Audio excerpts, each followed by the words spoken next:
É com o maior gosto que saudamos o nosso anfitrião, vice-diretor da Faculdade de Ciências de Lisboa, Pedro Almeida, os oradores, nossos parceiros, José Afonso, do Instituto de Astrofísica e Ciências do Espaço, Nuno Forner, da Zero, Associação Sistema Terrestre Sustentável, Teresa Firmino, que ainda não chegou, Rui Santos, da Aporvela, Associação Portuguesa de Treino de Vela, e Bárbara Wong, coautora da coleção de livros infanto-juvenis Olympus.net. Cumprimento também, efusivamente, professores e alunos que participaram nos projetos dos 4 elementos, Ler Mais Espaço, Terra Mater, Ler Mais Mar e Fogo de Prometeu. Damos início a este encontro no dia em que se celebra o Dia Nacional da Cultura Científica, por iniciativa há 25 anos, do então Ministro da Ciência, José Mariano Gago, em homenagem ao divulgador de ciência, professor e poeta Rómulo de Carvalho. Este evento, que está a acontecer na Faculdade de Ciências de Lisboa, tem transmissão por streaming pelo Facebook e pelo YouTube, resulta de uma parceria entre o Plano Nacional de Leitura e o Instituto de Astrofísica e Ciências do Espaço e a Faculdade de Ciências e conta com o apoio do Pingo Doce. A abertura do encontro vai ser feita de imediato pelo vice-diretor da Faculdade de Ciências de Lisboa, Pedro Almeida, seguido da comissária do Plano Nacional de Leitura 2027, Teresa Calçado.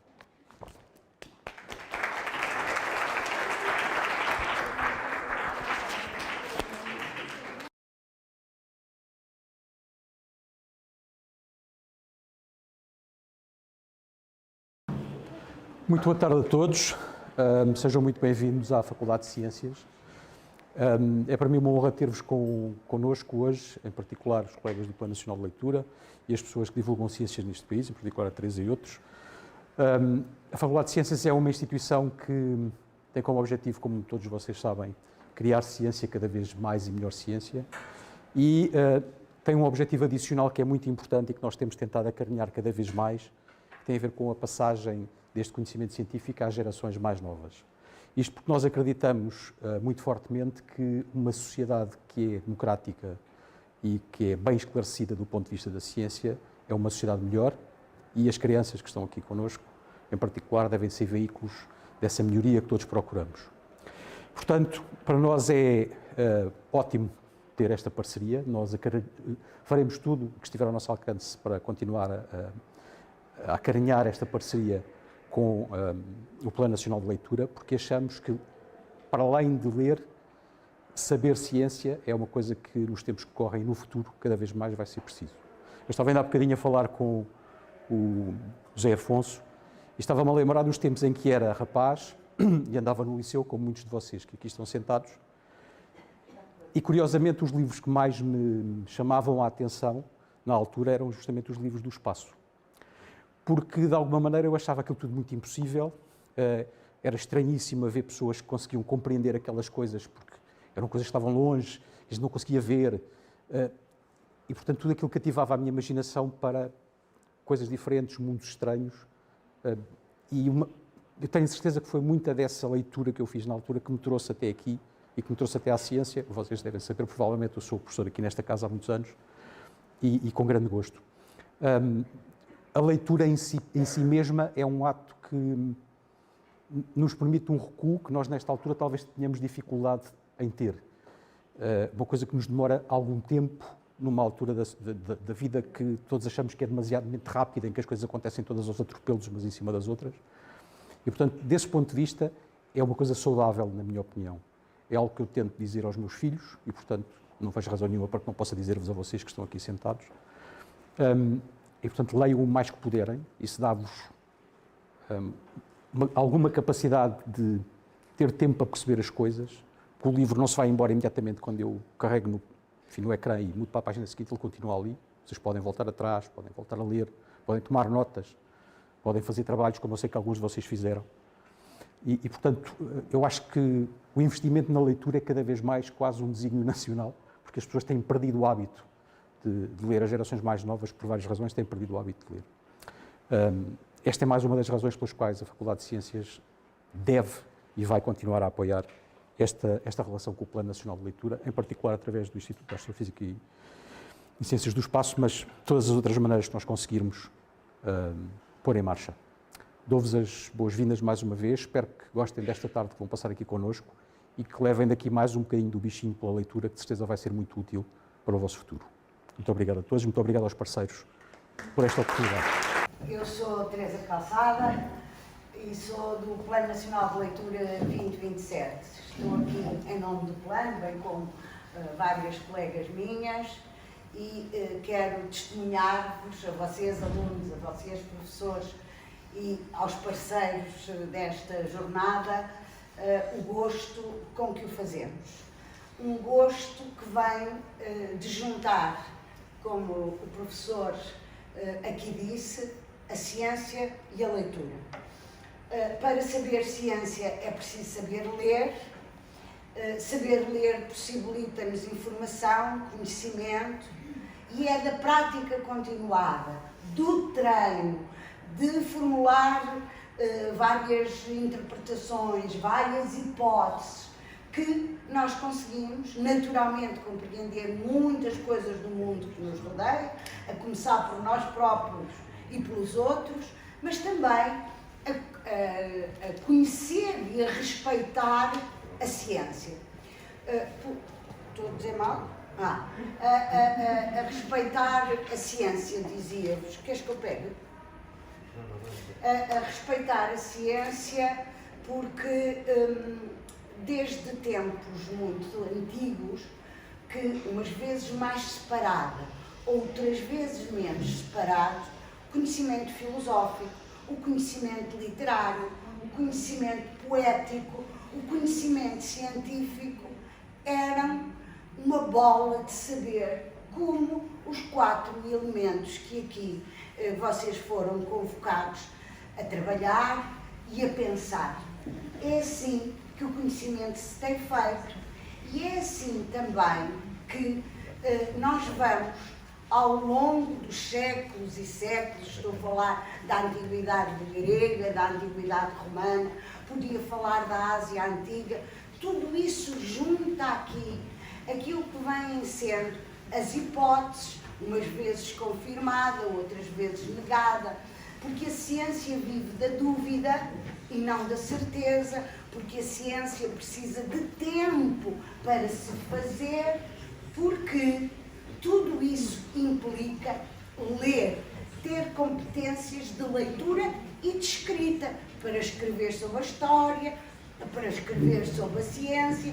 Estão aqui parceiros que são jornalistas e, melhor que eu, poderão testemunhar essa relação entre ler e escrever.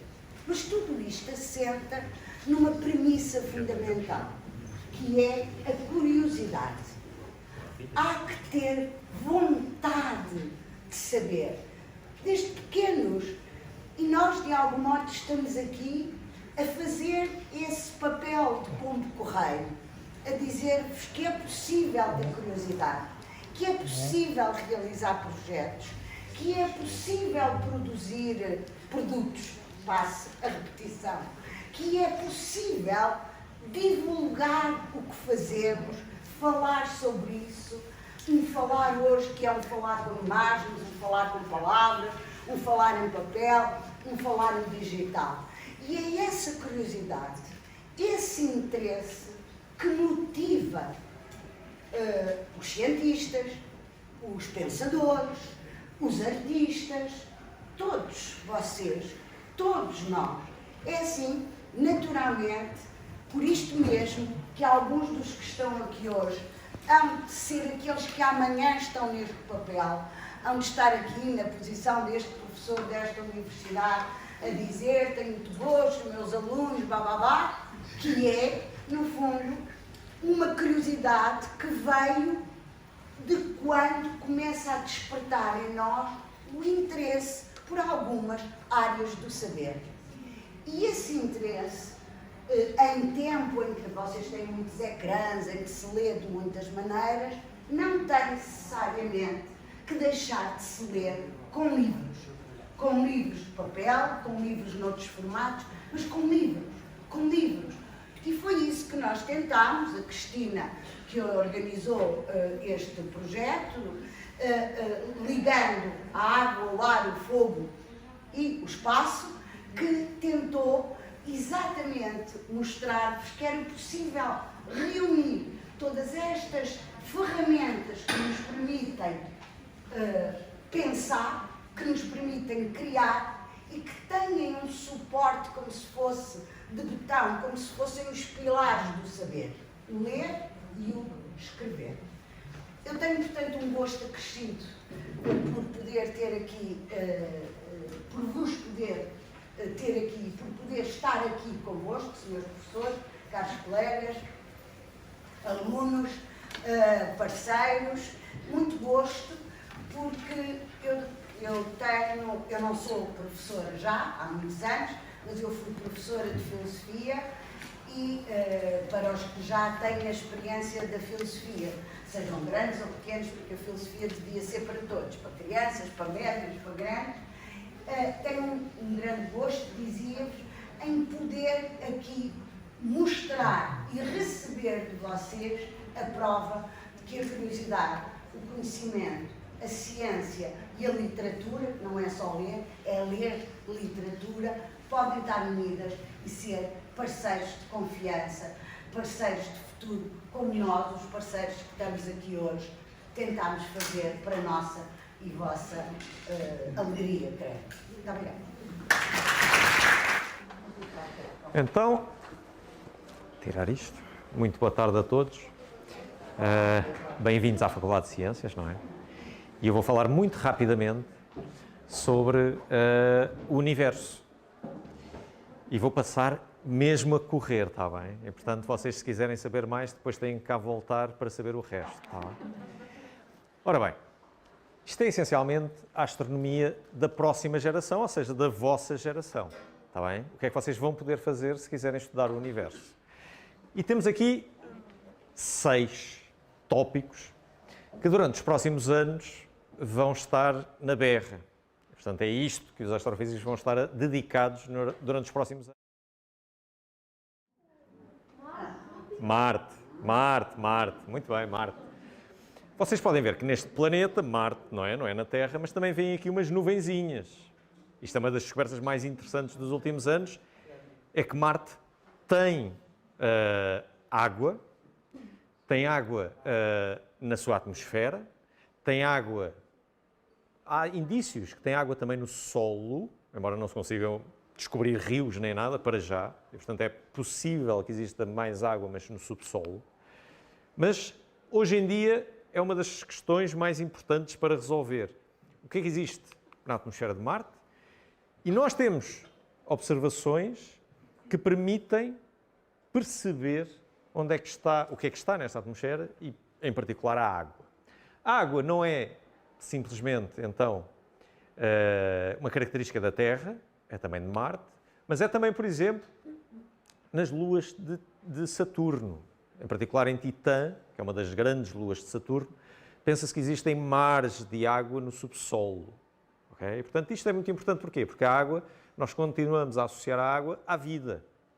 E não há vida para nós, para já, pelo menos, sem água. E, portanto, quando descobrimos água, levanta-se logo a questão de haver vida ou não. Está bem? Ora, nós hoje sabemos também estudar a formação de estrelas. E a formação de estrelas dá-se nestas nuvens moleculares, onde as estrelas estão a formar-se. E toda esta estrutura que vocês veem aqui é devido à formação das estrelas. E nós hoje conseguimos mesmo apontar a cada pedacinho desta nuvem e perceber, através de observações mais detalhadas, o que é que lá existe. E, por exemplo, hoje sabemos que nestas nuvens pode ser encontrada cafeína. Os maiores telescópios do mundo, o ALMA, que está no deserto do Atacama, mostra esta poeira à volta de uma estrela, mas na poeira vejam que existem ali traços escuros. E isto é o percurso que os planetas devem estar a fazer, os planetas que estão a ser formados, e essencialmente estão a limpar aqueles percursos à volta daquela estrela. Ok? E nós queremos conhecer planetas, e hoje já conhecemos para aí 5.000 planetas à volta de outras estrelas, sem ser o Sol, e nós queremos perceber o que é que existe na atmosfera destes planetas. Novamente, a questão da água, haver não haver vida. E, E durante os próximos anos, nós vamos conseguir começar a estudar as atmosferas de alguns destes planetas. Portanto, esta é uma das fronteiras mais entusiasmantes para quem estuda o espaço nos próximos anos. Mas depois podemos ir mais para longe, para galáxias. Nós hoje conhecemos as galáxias, estes milhões e milhões e milhões de estrelas. A nossa galáxia é apenas uma entre milhões e milhões e milhões de galáxias que existem no universo. E o desafio aqui é perceber como é que uma galáxia evolui ao longo da idade do universo, que são quase 14 mil milhões de anos. Okay? Esta é a idade do nosso universo e nós tentamos perceber como é que as galáxias evoluem ao longo deste enorme intervalo de tempo. Okay? Algumas galáxias são violentas. Têm no seu interior algo que resulta nesta injeção gigantesca de matéria.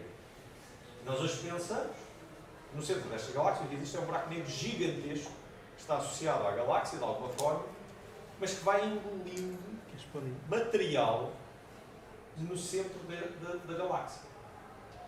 Ora, este buraco negro que vocês veem aqui numa animação, hoje em dia deixámos de estar limitados às simulações em computador, a fazer estes grafismos para ilustrar aquilo que pensamos que existe. Hoje em dia temos já observações de buracos negros. Isto é uma imagem obtida em 2019, uma das imagens mais transformadoras para a espécie humana. Não sei se aperceberam disto. Mas nós estamos aqui a ver a região à volta de um destes buracos negros gigantescos no centro de outra galáxia, nem sequer da nossa galáxia. E estamos a ver a luz que esta matéria, em queda para o buraco negro, está a emitir. Okay? E isto só é possível porque conseguimos pôr a funcionar telescópios ao longo de todo o planeta. E estes telescópios a funcionar em conjunto. Portanto, literalmente, o nosso telescópio para observar aquele buraco negro foi o planeta Terra. Ora bem, por último, aquilo que está no limite da capacidade de observação. Nós hoje conseguimos fazer imagens de coisinhas que aparecem ali assim como sendo uma nódoa numa imagem. Na realidade são galáxias no início do próprio universo. Nós hoje não só usamos os nossos telescópios, como usamos telescópios fornecidos pela própria natureza. Temos aqui uma imagem de um enxame de galáxias e podem ver os riscos à volta aqui espalhados nesta imagem. Estes riscos, estes traços, são as imagens de galáxias muito mais distantes e cuja luz está a passar através do enxame de galáxias e está a ser perturbada, tal como numa lente. Isto é quase como se fossem uns óculos, okay? Só que não são direitinhos, são deformados. E então nós vemos também uma imagem muito deformada. Mas uma imagem que é ainda assim amplificada. E portanto, se não tivesse lá este enxame de galáxias, eu não poderia ver a outra galáxia ainda mais distante. E, portanto, usamos também estas lentes gravitacionais que nos permitem ver ainda mais longe. Por exemplo, aquela galáxia que ali está, nós pensamos que está no universo, tem apenas 500 milhões de anos, não os 14 mil milhões de anos que tem hoje. E, portanto, a luz daquela galáxia demorou 13.500 milhões de anos a chegar até nós. Estamos a vê-la como ela era naquela época do universo. E, portanto, mais um desafio para a astronomia, compreender como é que estas coisas evoluem ao longo desta evolução destes 14 mil milhões de anos do universo. Para isso usamos telescópios e temos uma armada de telescópios ao nosso serviço, quer no espaço, quer na Terra. E é de facto com muito prazer que tentamos espalhar esta informação, este conhecimento, despertar o gosto pelo espaço em vocês. E esta parceria... E esta parceria destina-se exatamente a isso, não é? A divulgar um pouco mais, a ajudar-vos a explorar um pouco mais sobre o que é o espaço, sobre o que é o universo onde nós estamos, onde vivemos, para compreendermos um pouco melhor o que é que está à nossa volta. É? E, portanto, esperemos que para os próximos anos vos possamos levar muito mais universo, muito mais espaço e certamente muito mais leitura. Obrigado.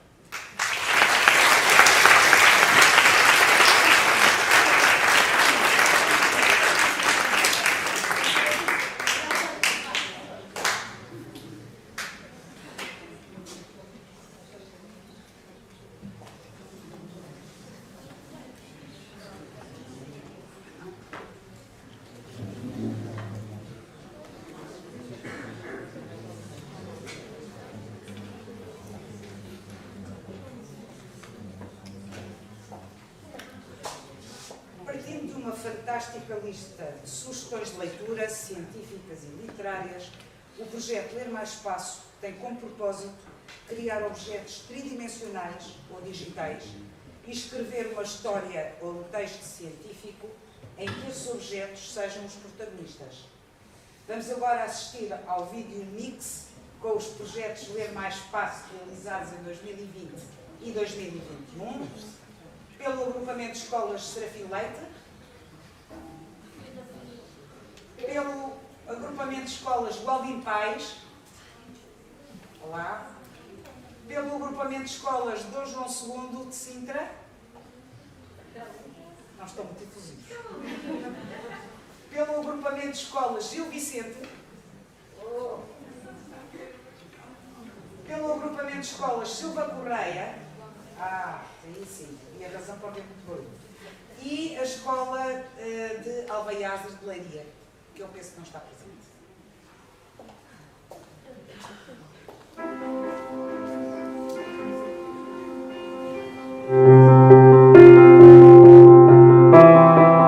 Olá, sou Inês Ferreira Olá, eu sou a Daniela Silva. e juntas participámos em 2019 e 2020 no projeto Ler Mais Espaço, onde ainda estávamos no 4º ano, na Escola do Parque, do agrupamento Dr. Serafim Leite. Criamos este foguetão de sonho. A todo o mês estudámos os planetas e os astros. Com a biblioteca lemos a história do sonho espacial da Luísa Amado. A partir daí construímos este foguetão, reutilizando os materiais. Nós gostamos muito de realizar esta atividade porque aprendemos muitas informações sobre o espaço e aplicamos os nossos conhecimentos. Aconselhamos a todos os alunos a participar neste projeto. Agradecemos ao Plano Nacional de Leitura esta aventura fantástica.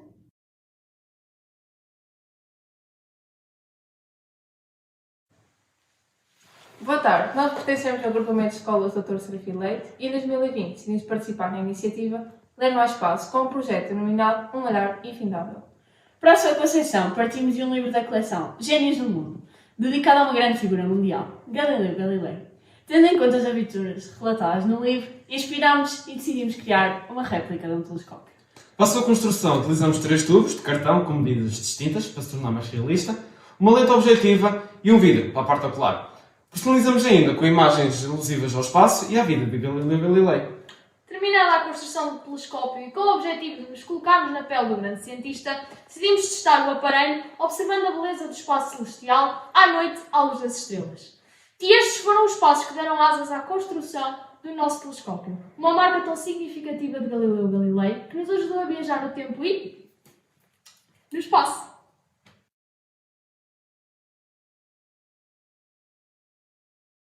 Olá, eu sou o Will.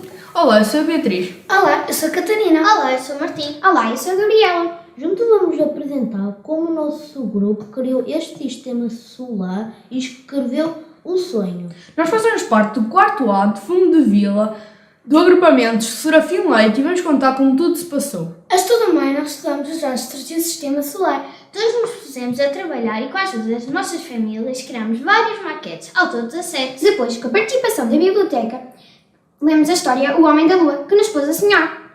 Em conjunto escrevemos a história O Sonho. Nós gostamos muito de participar neste projeto. Aconselhamos a todos os alunos a participarem neste projeto. Foi por esse motivo que lhe demos o título Espaço para Conhecer e Sonhar. Obrigado, Plano Nacional de Leitura, por esta excelente iniciativa. Nós divertimos muito e aprendemos ainda mais. Ler Mais Espaço. Boa tarde a todos. Hoje proponho que juntos partamos para uma viagem no espaço, pois essa foi uma das minhas prioridades ao participar no projeto Ler Mais Espaço. Foi por isso que baseei o meu projeto na obra de Paul Stoddard, intitulada Galileu Galilei e o Sistema Solar em 90 minutos, que me forneceu informação mais detalhada sobre os planetas, de forma a criar um trabalho mais fidedigno. No processo, utilizei uma placa de isolamento que serviu de base e a qual pintei de preto. Bolinhas de esferovite de diferentes tamanhos para os planetas, arame grosso e revistas. O projeto foi ganhando vida e terminou com este resultado final. Obrigada! Eu sou a Clara Dias. Eu sou a Matilde Silva. Eu sou o Eduardo Ferreira. Eu sou a Inês Grunho e somos da Escola Gualdim Pais Pombal. Desenvolvemos este projeto na quarentena, à distância, e todos com pontos de vista e ideias diferentes, pensámos, planeámos e criámos este vídeo. Todo feito por nós e com materiais reciclados e feitos à mão. Depois de algumas sessões online, onde preparámos e planificámos tudo, encontrarmos-nos presencialmente e com todos os cuidados necessários, devido à situação pandémica que estamos a viver, realizámos este vídeo.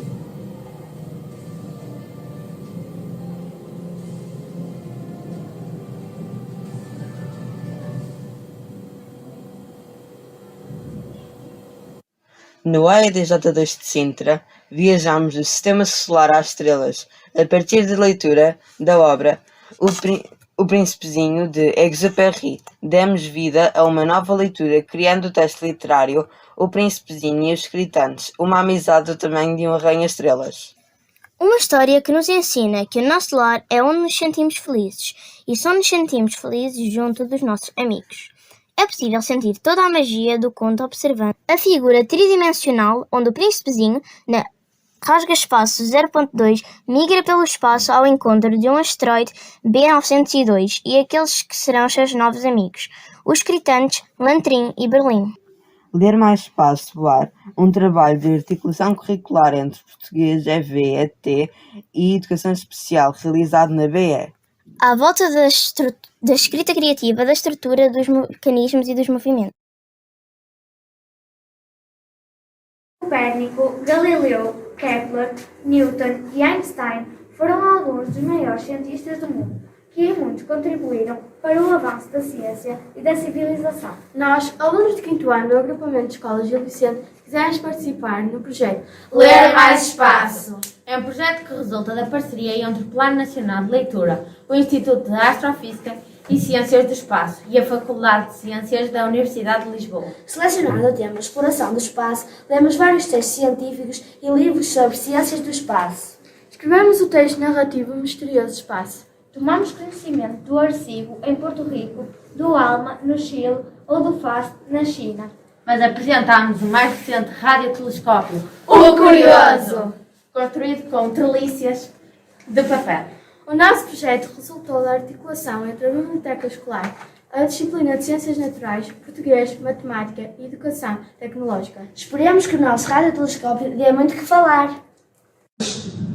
Olá, nós somos as Space Girls, desafiadas pela professora de Fisicoquímica e a professora bibliotecária, decidimos participar neste projeto. Para a construção do nosso trabalho, baseamos-nos nos livros A Chave Secreta para o Universo, O Tesouro do Espaço e George e o Azul. E também em alguns sites da internet que foram o foguetão que nos levou a viajar pelos mistérios do espaço. Apesar de estarmos em confinamento, graças à internet conseguimos nos encontrar e criar o nosso texto. Também, cada um individualmente, criou as suas peças para o projeto tridimensional que depois encontramos na biblioteca e criámos o nosso projeto. E a nossa história de palavras resume-se em poucas. Um grupo de raparigas parte para o espaço numa missão de salvação do planeta Terra, afetado por crises climáticas e por uma bactéria altamente contagiosa. Elas entram num buraco negro onde vivem uma grande aventura. Nosso trabalho está divulgado também no blog da Biblioteca Escolar. Foi um prazer abraçar este desafio que nos proporcionou o desenvolvimento de capacidades no âmbito da literacia científica.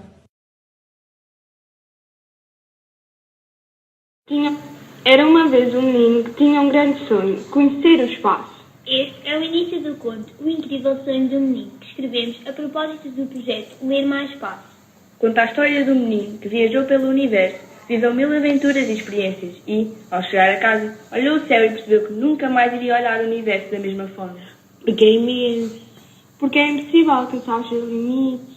Neste texto feito em equipa, usámos conhecimentos científicos sobre o sistema solar e inspirámos-nos nos livros George e a Chave Secreta para o Universo e George e o Big Bang, de Lucy e Stephen Hawking. Depois, usamos a nossa criatividade para construir um sistema solar em 3D, luminoso e bem animado. Neste projeto estiveram envolvidas as disciplinas de Fisicoquímica, TIC, Geografia e Português e tivemos o apoio da Biblioteca Escolar. Foi uma experiência fantástica.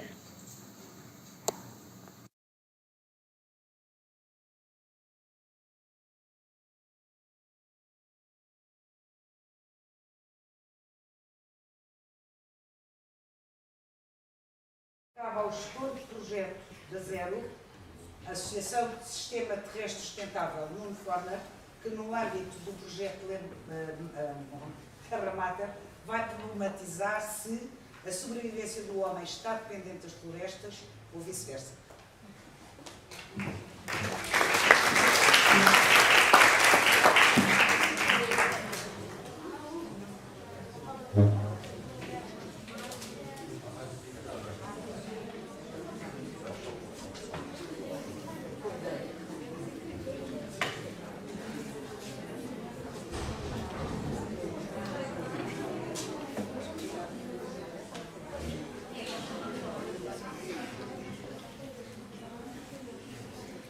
Ora, muito boa tarde.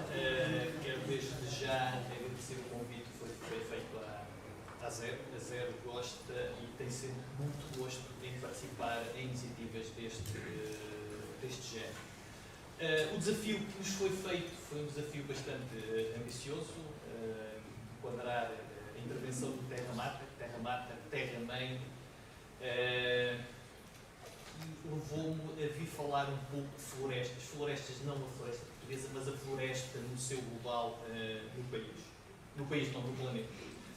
Começando por falar na Zero. Para quem não conhece, a Zero é uma associação ambientalista, é uma associação de âmbito nacional e com estatuto de utilidade pública. Temos uma grande ambição, procuramos trabalhar rumo ao zero poluição, ao zero resíduos, ao zero desperdício de recursos, ao zero desigualdades sociais. Podem muitas vezes pensar em uma utopia. Não é uma utopia, é um desafio, e é para esse desafio que nós trabalhamos todos os dias. Em termos dos nossos projetos, queria só aqui destacar três pequenos projetos. Um primeiro projeto que tem uma grande ligação às escolas é o projeto Devolver à Terra. É um projeto que procura sensibilizar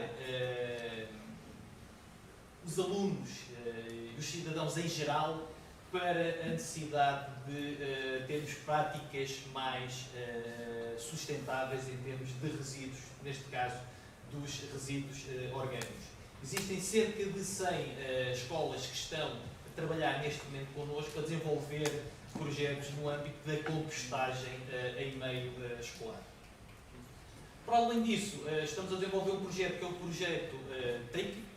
Não nos podemos esquecer que a partir de 1 de julho o cidadão passou a ter a possibilidade de levar os seus próprios recipientes quando vai ao pronto a comer, e este projeto procura sensibilizar o cidadão para este importante comportamento que ele poderá ter no seu dia-a-dia e desta forma reduzir em grande medida a quantidade de resíduos que diariamente nós produzimos.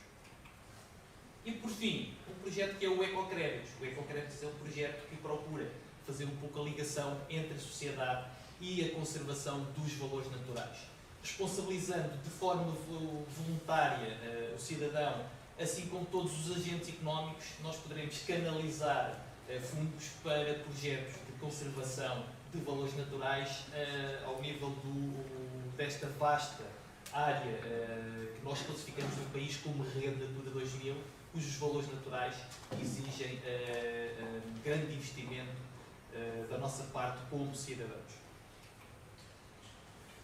Falando em termos de florestas, e pegando logo nesta frase, esta frase foi uma frase que foi escrita por um escritor bastante conhecido, que dizia na altura: entre as árvores eu estou em casa. Isto era uma frase que fazia todo o sentido quando ele escreveu, é uma frase que faz todo o sentido ainda nos nossos dias.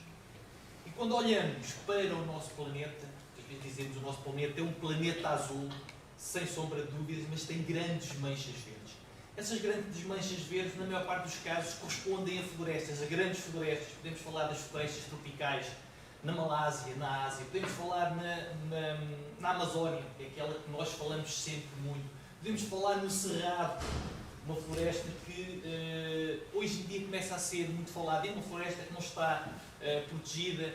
Podemos falar em muitas e grandes florestas que têm importante papel para nós. São 31% da área do nosso planeta. No entanto, todas estas florestas estão extremamente ameaçadas. Estão ameaçadas essencialmente pela ação do homem. E, no entanto, são extremamente importantes para nós. Não só são fonte, são um suporte em termos de habitats e de espécies, também são importantes para o fornecimento de alimento ao homem. Nós não nos podemos esquecer que muitos alimentos vêm da floresta, não nos podemos esquecer que muitas matérias-primas que nós utilizamos no nosso dia-a-dia têm como origem nas florestas, muitas vezes florestas a muitos milhares de quilómetros de distância. Podemos falar da madeira, que é sempre aquela que nós nos lembramos. Podemos falar em óleos essenciais, podemos falar em substâncias que são fundamentais para a atividade a nível das farmacêuticas e a nível da medicina.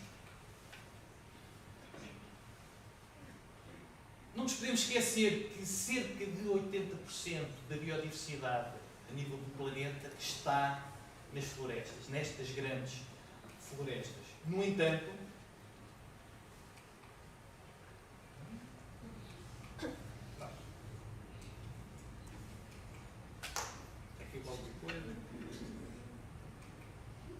também não nos podemos esquecer que cerca de 2 mil milhões de pessoas necessitam destas florestas, vivem diretamente do que estas florestas nos dão.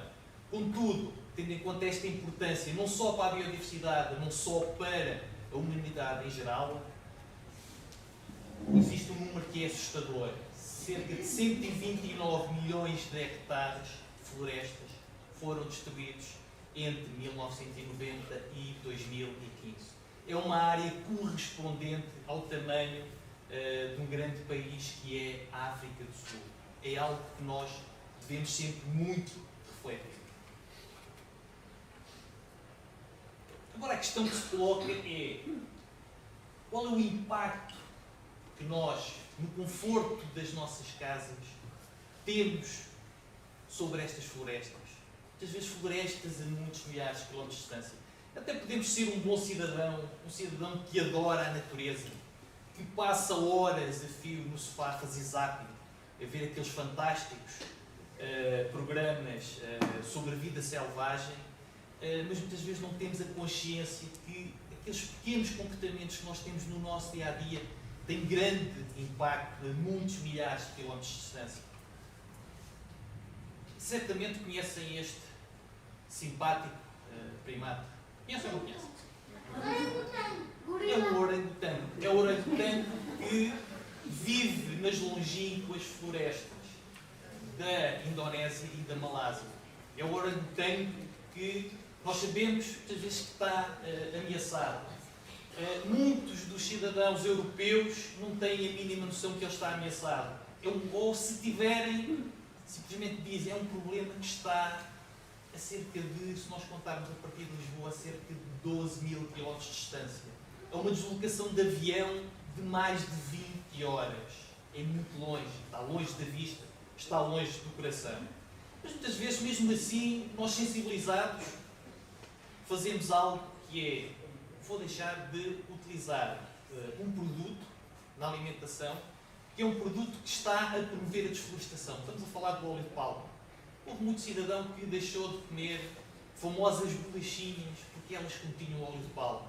Procurou começar a comprar produtos alimentares que não continham óleo de palma. É um bom comportamento, mas não chega. Se nós olharmos em termos europeus, a nossa forma de deslocação, o nós utilizarmos as viaturas a combustível fóssil, nós utilizarmos os nossos carros a gasóleo, os nossos caminhões, os nossos autocarros, tem um impacto muito superior ao impacto que a alimentação está a ter hoje em dia. Isto porquê? Porque em termos europeus nós utilizamos 100 vezes mais óleo de palma para produzir biocombustíveis, para produzirmos o biodiesel, do que aquele que é utilizado para produzir cerca de 40 mil milhões de bolachas Oreo, e desculpem passar aqui a publicidade às bolachas. Também temos de ter um pouco a noção que a indústria nos últimos anos também se reinventou e começou a retirar o óleo de palma do seu processo de produção. Hoje em dia utiliza-se, em termos europeus, muito menos óleo de palma na indústria da alimentação do que aquele que é utilizado para a produção de biocombustíveis. Como tal, cada vez que vamos abastecer o nosso carro, é muito provável que também estejamos a abastecer com biocombustível produzido a partir de óleo de palma e assim a termos um impacto muito significativo a milhares de quilómetros de distância. Dados oficiais da União Europeia dizem-nos que desde 2008 a 2015 cerca de 45% do processo de desflorestação na Indonésia e da Malásia resultou da maior procura de óleo de palma. E esta procura de óleo de palma é muito grande a nível do setor dos transportes. Estamos a falar de óleo de palma, é uma mercadoria. Podíamos falar de outras mercadorias. Podíamos falar da soja. Podemos falar da carne de bovinos. Podemos falar da madeira. Podemos falar dos pellets. Hoje em dia há um grande mercado de importação de pellets para a Europa para fazer o quê? Queimar e produzir energia. O nosso comportamento no momento de efetuar as nossas compras é decisivo. Se anteriormente já referi que a floresta tem ou corresponde a cerca de 80%, ou alberga 80% da biodiversidade global, não nos podemos esquecer que 50 a 75 mil espécies, que são hoje usadas na medicina tradicional, na medicina moderna, são fundamentais para a nossa sobrevivência. Grande parte destas espécies estão associadas a áreas florestais. Mas quando olhamos a nível global, e se pensarmos que existem cerca de 8 milhões de espécies, estamos a falar de animais, estamos a falar de plantas, podemos falar até de um simples, ou muitas vezes insignificante, inseto, cerca de 1 milhão estão em perigo. Estão ameaçadas de extinção. Podemos falar das alterações climáticas, sim, mas também podemos falar de todos aqueles comportamentos que o homem está a ter a destruir ecossistemas, e em que a destruição de vastas florestas, grandes florestas, que são reservatórios de biodiversidade, está a ter um impacto muito, muito significativo. Para finalizar, se pensarmos que por cada 6 segundos é destruído 1 hectare de floresta, para vocês terem uma noção, 1 hectare de floresta é cerca de um campo de futebol. Por isso, a cada 6 segundos há 1 hectare de floresta tropical primária, aquela floresta que nunca foi intervencionada, que está a desaparecer. Durante a minha intervenção, é muito provável que o planeta possa estar mais pobre em cerca de 100 hectares deste precioso ecossistema.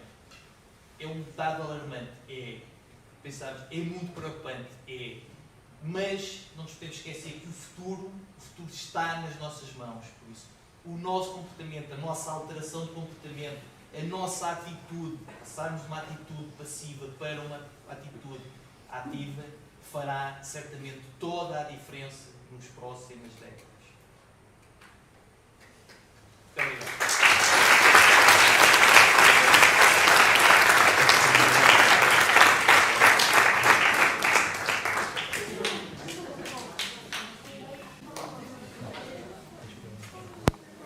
Muito obrigado. Contextualizar um pouco este projeto, tendo a terra as suas vulnerabilidades, mas também as suas paisagens e riquezas naturais, o projeto Terra Mater pretende criar roteiros digitais de georreferenciação de paisagens assoladas por desastres ambientais ou viagens inesquecíveis a partir de leituras de natureza científica e literária.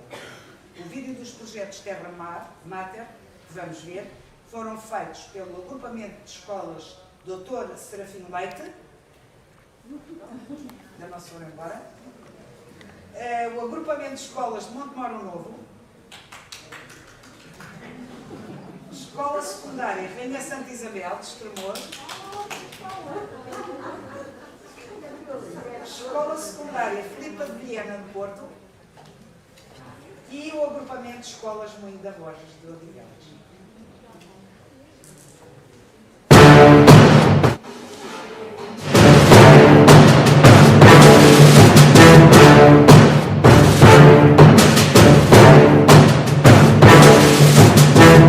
Olá a todos! Nós somos alunos da turma do 7º ano da Escola Secundária Filipa de Vilhena, no Porto, e os autores do roteiro digital, as alterações climáticas e perda da biodiversidade no Parque Nacional da Peneda de Gerês, desenvolvido no âmbito do projeto Terra Mater. Este trabalho foi realizado nas aulas da disciplina de Ciências Naturais e engloba uma visita virtual ao único Parque Nacional Português, com 10 paragens no total, um vídeo de apresentação, um ficheiro áudio sobre uma espécie endémica, 3 textos referentes aos temas glaciações, incêndios e espécies invasoras e um quiz final. Em todos estes recursos, apresentamos aspectos únicos dos ecossistemas do parque e alertamos para alguns impactos ambientais causados pela ação do ser humano. Durante a elaboração do roteiro, tivemos de ler e pesquisar uma grande variedade de fontes, selecionar a informação mais relevante e utilizar programas digitais. Esperamos pela vossa visita virtual. Nós somos alunos do 3º ciclo da Escola Secundária Rainha Santa Isabel e o nosso projeto intitula-se Nas Linhas de Serra do Seu Leito. Então, este projeto consiste na criação de roteiro digital de georreferenciação, utilizando o Google Maps.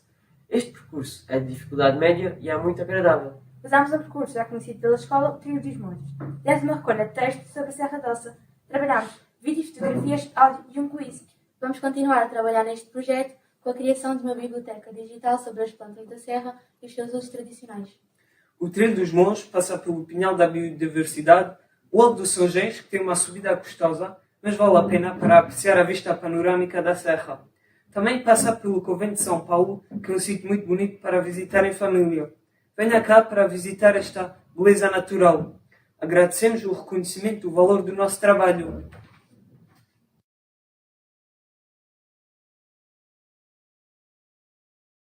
Olá, sou Ana Machado, frequento o agrupamento de escolas Dr. Serafim Leite e participei no projeto Terra Mater no âmbito do Plano Nacional de Leitura em 2021.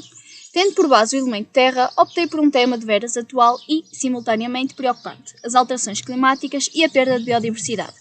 Cruzando a literatura com as ciências, tive como companheiro nesta viagem pelo nosso planeta o livro Contestador na Terra, de Maria Henriques, Maria Moreno e Galopim de Carvalho. A partir desta leitura tão realista, identifiquei 2 das principais causas das alterações climáticas, algumas consequências generalizadas, outras mais direcionadas para a perda de biodiversidade e um dos papéis que a natureza assume na regulação do clima.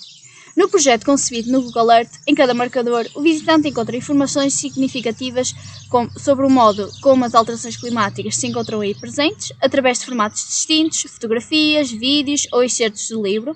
A viagem chega ao fim com um quiz. Este roteiro procura alertar o visitante para a problemática das alterações climáticas, revelando locais nos quais este flagelo é imensamente inquietante, evidenciando a urgência de mudança de atitude.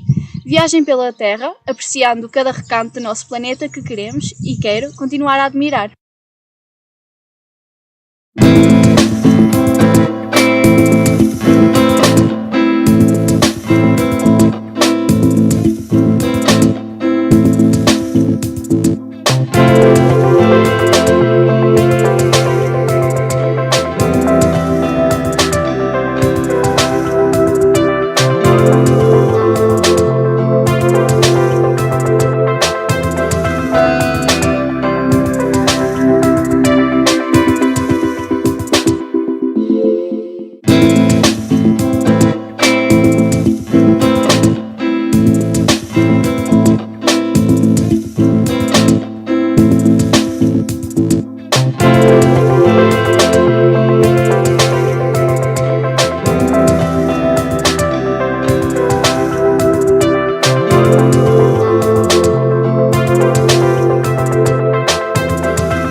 Na celebração dos 500 anos da descoberta do Estreito de Magalhães, a primeira viagem de circunnavegação comandada pelo navegador português Fernão de Magalhães e concluída pelo espanhol Juan Sebastián Elcano, entram a bordo no Estreito de Magalhães, destino o mundo. Assim, os alunos do pré-escolar e do primeiro ano, a partir de histórias e de vídeos, aprofundaram os seus conhecimentos acerca dos pinguins em geral e do pinguim de Magalhães em particular. As crianças também pintaram um pinguim de Magalhães à escala real, integrando-se nesta estrutura um circuito com makey-makey. Os alunos de primeiro ano construíram um postal com um pinguim em pop-up, com um mini-circuito elétrico. Os alunos de 4º e 7º anos escreveram poemas, tendo estes últimos de incorporar informação histórica da viagem. Os alunos do 9º ano realizaram pesquisas variadas sobre os lugares por onde passou ou onde ancorou a armada de Fernão de Magalhães. Estes alunos de diferentes níveis de ensino participaram num projeto comum ao nível do agrupamento, o qual está inserido no recurso em Google Earth criado para este efeito.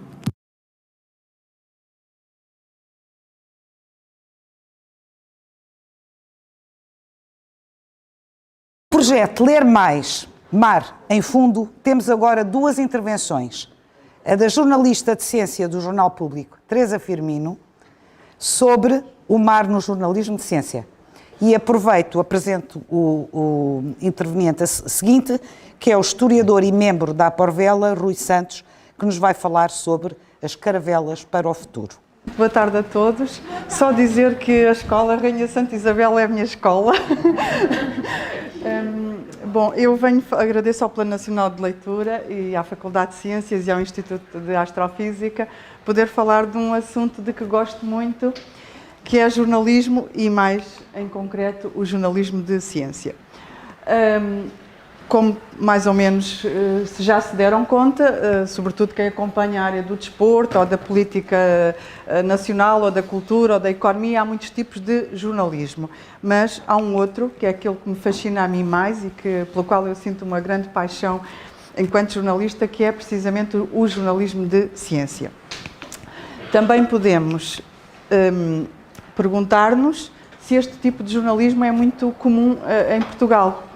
Ao contrário de outros países, nomeadamente no Reino Unido, o jornalismo de ciência em Portugal é relativamente raro. Não estou a falar do contexto da pandemia, estou a falar da situação que vinha de trás. Quantos jornalistas é que existirão em Portugal, mais ou menos, a trabalhar de uma forma consistente? Somos mais ou menos 10. E no público temos este privilégio de sermos uma equipa consistente de 3 pessoas ao longo dos últimos anos. O Público foi também o primeiro, é neste momento o único jornal que tem uma secção formal de ciência. É um jornal que desde da sua fundação, que tem 31 anos, apostou nesta área.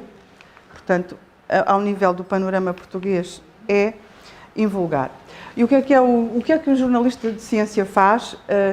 Faz notícias sobre o mundo da ciência. Há um jornalista espanhol, do El País, que diz que o jornalista de ciência é um enviado especial da sociedade ao mundo da ciência e ao mundo dos cientistas. E só dizer que os jornalistas, falou-se aqui muito de curiosidade, e os jornalistas em geral, e os de ciência, no meu caso concreto, somos muito curiosos, queremos muito saber sobre o que é que os cientistas fazem, sobre eles próprios enquanto investigadores, mas também os assuntos sobre os quais estudam. Dentro do mundo da ciência, nós, no Público, e qualquer jornalista, escrevemos sobre muitos assuntos, muitos temas. Falou-se aqui de leitura e da importância da leitura, dos livros, sejam eles livros de ficção, ou livros de poesia, ou livros sobre até conhecimento e divulgação científica. O jornalismo de ciência e o jornalista o que faz é apresentar esse conhecimento científico que muitas vezes até nem chegou ainda aos livros. Portanto, dá a conhecer aquilo que os cientistas acabaram de divulgar ao mundo, à sociedade, que ainda nem teve tempo de chegar de uma forma mais perene aos livros. Portanto, uma maneira de termos outro tipo de leitura é precisamente através dos jornais. O que é que nós publicamos no Público? Escrevemos muito sobre paleontologia. Todos estes assuntos se podem encontrar no Público. Sobre paleontologia, por exemplo, dinossauros, um mundo que podemos pensar que é distante de nós. Sim, é distante em termos temporais, mas não é necessariamente distante em termos físicos. A Lourinhã tornou-se conhecida no mundo inteiro pelos seus dinossauros e pelos seus embriões dentro de ovos de dinossauros. Já aqui falámos da astronomia também. Publicamos muitos assuntos sobre astronomia, sobre sistemas solares à volta de outros sóis, sobre se terão vida ou não terão vida, se terão água ou não terão água. Esta foi uma descoberta muito curiosa e importante, em que 7 planetas estão numa zona habitável e que, portanto, relativamente perto da sua estrela, e o que abre a possibilidade de poder haver água líquida e vida. Também aqui vimos esta imagem que, segundo o José Afonso, foi transformadora. Também, assim que os cientistas a apresentaram ao mundo, nós apresentámos-la aos nossos leitores, explicando o que foi esta descoberta. E depois temos a saúde, que nos últimos tempos também nos inundou as nossas vidas. Esta foi uma epidemia de que se calhar muitos de nós já não nos lembraremos, que nos parece distante. Terminou em 2015, foi em África, do vírus do ébola. E claro, temos a pandemia dos nossos dias, e sobre a qual escrevemos nos mais variados aspectos, sobre a virologia, a epidemiologia, a genética do vírus. Evolução humana, só para dar outro exemplo de assuntos sobre os quais escrevemos. O tema fascinante de nós e dos neandertais, qual foi a relação que tivemos com eles? 2 grupos humanos que coexistiram a certa altura na Europa, e a grande questão, se nos reproduzimos do ponto de vista evolutivo ou não. Durante 150 anos este foi um debate que a ciência e a genética esclareceram há cerca de 20 anos. Sim, temos um bocadinho de Neandertal dentro de nós. E depois, claro, o mar, que é o assunto mais específico dos 4 elementos que aqui nos traz. Sobre o mar, no jornal, escrevemos muito sobre fontes hidrotermais. Alguém aqui já ouviu falar de fontes hidrotermais e sabem o que são? Não? Então eu passo a explicar. As fontes hidrotermais são fontes, como o nome indica, de água muito quente, a grande profundidade no oceano.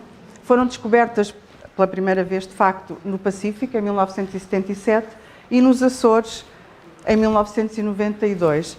Se virmos aqui no canto superior esquerdo, temos aqueles nomes, Mané, Gosguin, Lucky Strike, até ao Rainbow. O Lucky Strike foi essa primeira fonte que foi encontrada, a quase 2.000 metros de profundidade.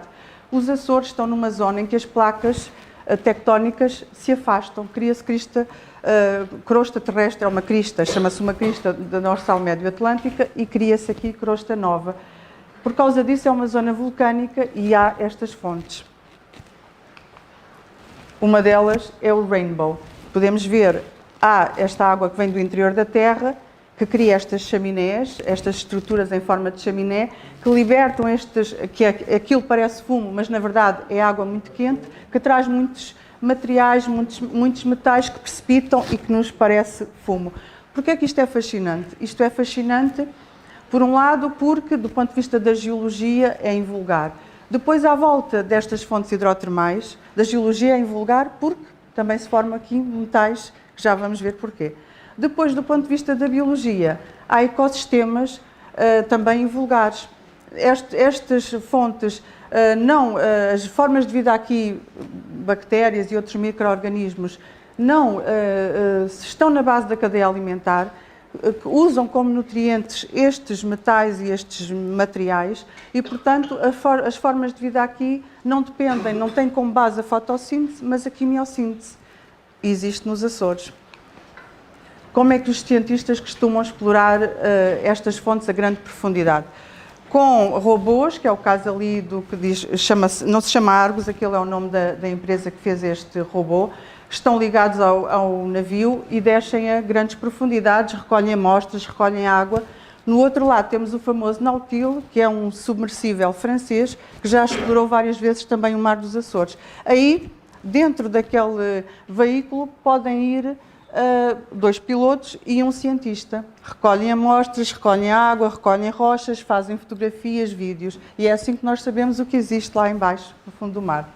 Bom, mas podemos pensar, só vemos isto no fundo do mar e está muito longe da nossa realidade. Pois também não, porque se nós pensarmos que as minas de Neves Corvo, que ficam no Alentejo, foram há cerca de 300 milhões de anos um sistema vulcânico em que as fontes hidrotermais existiam e estas minas são bastante ricas em cobre e outros metais e, portanto, formou-se num sistema hidrotermal que temos nos Açores.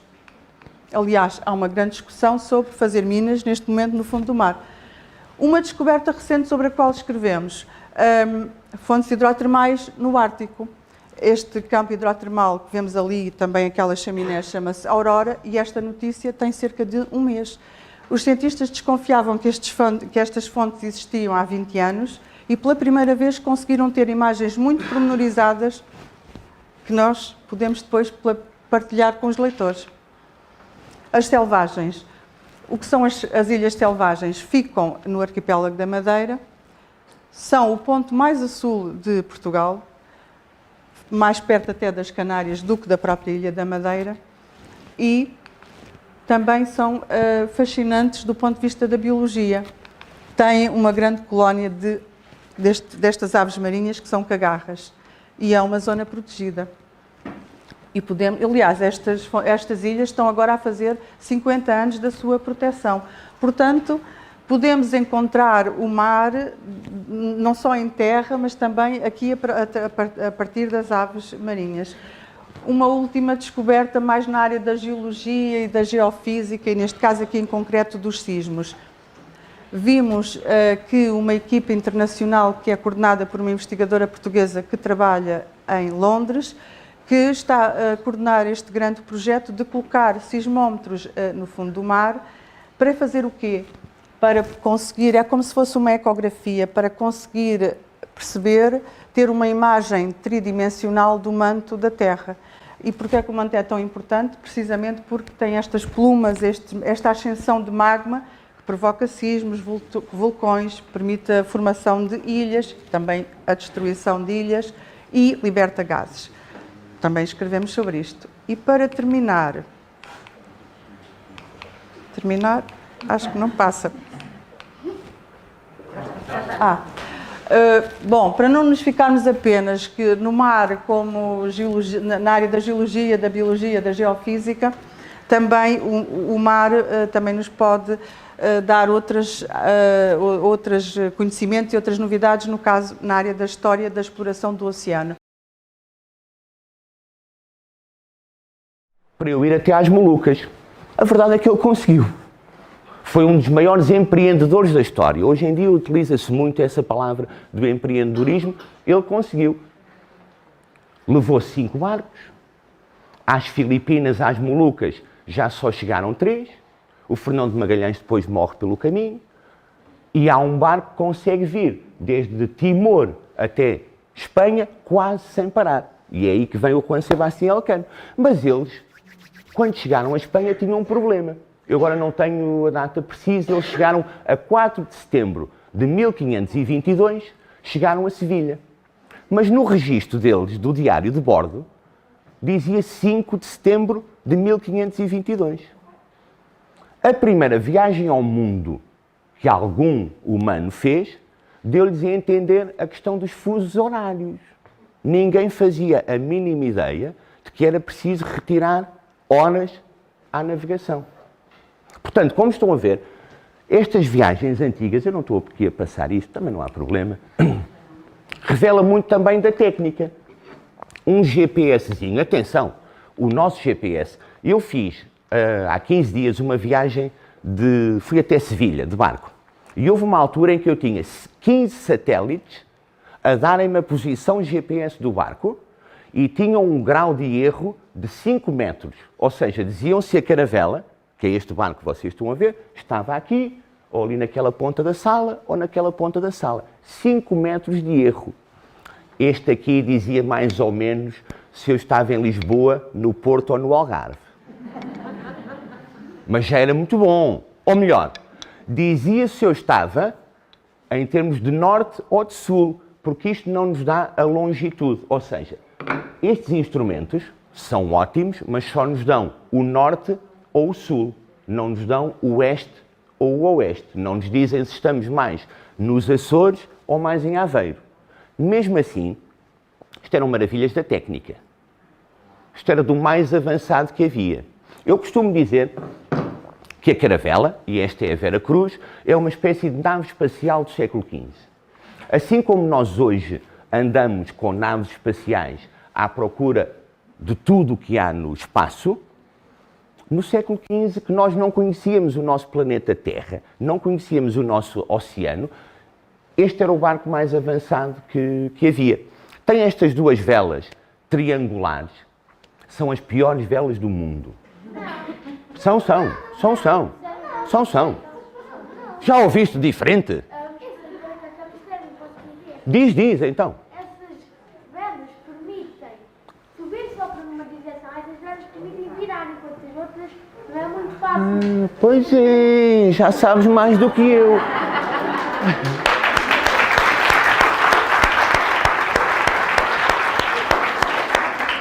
Estas velas triangulares permitiam-nos fazer uma coisa chamada bulinar, que é não mais nem menos do que andar aos zigue-zagues. Não pensem que os marinheiros bebem todos muito álcool, não. Nós andamos aos zigue-zagues porque tem mesmo que ser.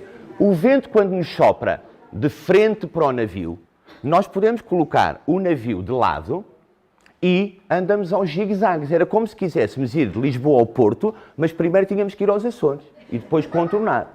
Em vez de demorar 2 dias, demorava 2 semanas. Mas chegávamos lá. Ao contrário, os outros países não dispunham destas velas. Os portugueses, naquela altura, há 500 e tal anos, não inventavam nada. Nada. Nós ainda continuamos a ser um povo muito desenrascado. Vamos à procura do melhor que há em todo o lado. Estas velas já tinham sido inventadas. Caravelas como esta também já existiam. O que nós fizemos, literalmente, foi ir, do ponto de vista da ciência, à procura do melhor que havia e instalámos neste navio. Depois fala-se muito na escola de Sagres. Não sei se já ouviram falar. Os vossos professores de História, se calhar, têm de vos dizer que existiu uma escola de Sagres.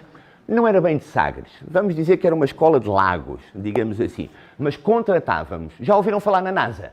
Sim. A NASA... Não, a NASA é assim um centro onde há muitas pessoas que estudam astronomia, astrofísica, geologia dos planetas. Nós fazíamos exatamente o mesmo. Contratávamos os melhores que havia no mundo inteiro, judeus, árabes, italianos, catalães, que tinham muito conhecimento e venham cá para Portugal e ajudem-nos a navegar.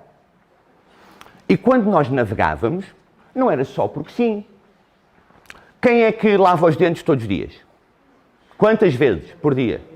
2 no mínimo, não é? Gostam de cravinho? Cravinho? Não. O Fernão de Magalhães navegou à procura de cravinho. Cravinho.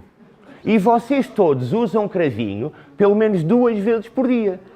Porque não há pasta de dentes que não tenha cravinho. Porque é muito desinfetante. Os portugueses que andavam à procura de especiarias, de pimenta, de malagueta, de pau de canela, de açúcar, também encontramos aves, encontramos animais, potenciámos ou melhorámos. Diz-me lá, tu aí atrás. Cravinho é assim como é que eu ia te explicar? É uma especiaria, que é um pauzinho que depois abre assim para uma flor, é duro e como é que se... Utiliza-se no arroz, utiliza-se... Farinha de cravinho, não sei. Como? Nos assados utiliza-se muito cravinho. Onde é que eu ia? Já me perdi. Ah! Já perdeste porque não tens uma bússola. Hoje não trouxe bússola. Também era importante ler e escrever. Ler e escrever. Hoje em dia, a pessoa mais importante a bordo de um navio não é o capitão, é o cozinheiro. Já naquela altura, a pessoa mais importante a bordo do navio não era necessariamente o capitão. O Bartolomeu Dias, o Vasco da Gama, o Pedro Álvares Cabral não eram os maiores marinheiros assim do mundo. Tinham ao lado um piloto que era quem sabia utilizar estes instrumentos náuticos, sabia ler as cartas náuticas, sabia ler as tábuas matemáticas. Não há bom marinheiro que não seja bom a matemática. Se um dia quiserem ser marinheiros, têm que aprender matemática. E ainda havia ao lado uma outra pessoa muito importante, que era o escrivão. O escrivão, que sabia ler e escrever. Já ouviram falar no Infante Dom Henrique? O Infante Dom Henrique foi quem pagou isto tudo. E, no entanto, era filho de um rei e não sabia nem ler nem escrever. Vejam lá. Mas havia a bordo dos navios um escrivão que todos os dias escrevia tudo o que se passava a bordo. Íamos a navegar, zuca, zuca, zuca, zuca, e aparecia um papagaio. O escrivão escrevia logo, apareceu um papagaio verde com penas azuis. Apareceu um tronco na água, escrevemos, apareceu um tronco na água. Porquê que era importante aparecer um tronco na água? Estávamos perto de terra, um pássaro é a mesma coisa. Não pensem que nós, quando andamos a cruzar o Atlântico, andamos a ver pássaros assim a torto e a direito. O único que a gente vê é o albatroz, que é um pássaro que é enorme, é o maior pássaro quase do mundo e consegue cruzar o Atlântico. E este escrivão foi quem permitiu, sempre que um navio regressava, e não se esqueçam que de cada 3 navios que saía de Lisboa, só um é que regressava, só um livro é que voltava, toda esta informação era compilada. A informação que vinha do astrolábio, do quadrante, da bússola, das coisas que se passavam em terra, servia para criar um arquivo enorme de todas as viagens. E os nossos marinheiros iam aprendendo a pouco e pouco. Não se chegou de Lisboa à Índia num ano. Demorou 150.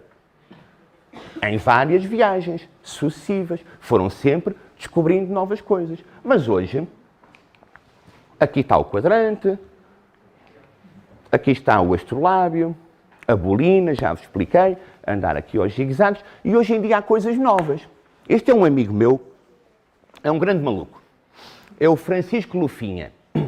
Já foi de Lisboa à Madeira de kitesurf, só com uma pranchazinha e aquela vela lá em cima da prancha, e lá vai ele, só movido ao vento, e agora está numa nova odisseia. Quer ir de Lisboa até às Caraíbas, nesta coisa que ele diz que é um barco, que está aqui embaixo, com um kitesurf lá em cima. E o pior é que ele vai conseguir, porque ele é ousado, é destemido e ele conhece os ventos. Porquê é que ele conhece os ventos? Porque os portugueses há 500 e tal anos começaram a perceber o que era isso dos ventos alísios, dos giros do oceano, e ele hoje sabe qual é a melhor altura do ano para o fazer, quais são os melhores ventos para apanhar.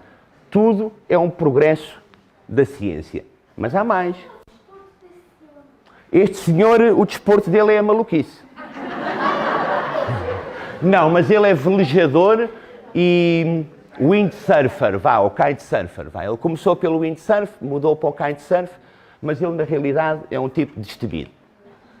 Olhem barcos aqui. Este é um barco de carga que já está projetado para funcionar e que tem velas para reduzir o consumo de gasóleo ou de gás natural, vai usar aquelas velas. Mas isto até já está um bocadinho ultrapassado. Este sim já existe. Foi lançado ao mar há 2 semanas. É um navio que não usa gasóleo. É um navio que não tem tripulantes, nem petróleo. Usa hidrogênio e não tem tripulantes. Está lá ninguém a bordo. Só vai fazer para o futuro uma viagem de cerca de 12 km entre 2 portos na Noruega e vai ser autossuficiente, 0 emissões, 0 pessoas a bordo. Nos próximos 2 anos ainda haverá pessoas ali a olhar para os dispositivos e depois toda esta zona, que é onde estão as pessoas, vai ser desmantelada. Não vai ser necessário utilizar. E pronto, estamos a falar também muito dos plásticos. Não sei se sabem que há no meio do Pacífico uma ilha de plásticos das nossas palhinhas, os nossos sacos de plástico, os nossos cotonetes, os copos do iogurte, as garrafas. Criou-se uma ilha ali no Pacífico, já está a ser criada também uma pequenita aqui no Atlântico, mas a do Pacífico já é quase o tamanho de Portugal. Ninguém sabe muito bem o tamanho daquilo. É muito grande e os navios já nem conseguem passar. E então já há hoje em dia também estruturas, como esta, que é uma espécie de rede de pesca gigantesca, que vai compactar todo o plástico que existe no oceano, é recolhido para aquele navio, o navio ainda compacta mais e depois traz para a terra para ser destruído, reutilizado. O que queimado não era lá assim uma grande ideia. Era melhor ser reutilizado ou reciclado, é uma boa ideia. Ou seja, esmagado, primeiro tem que ser bem esmagado. E depois pode ser reutilizado ou reciclado. Aquilo que eu vos queria dizer, basicamente, era que Portugal tem um passado muito grande ligado ao mar, do qual eu acho que nós nos temos que orgulhar, embora tenha havido muitos problemas ali no meio. Tivemos uma fase em que virámos as costas ao mar. Hoje em dia, a pouco e pouco, estamos a virar-nos outra vez para o mar. Há uma série de coisas muito giras que portugueses ou empresas em Portugal estão a fazer ligadas ao mar e que é uma boa oportunidade. Se vocês quiserem continuar a trabalhar este tema mar, não deixem de o fazer. Tá bom? Obrigado.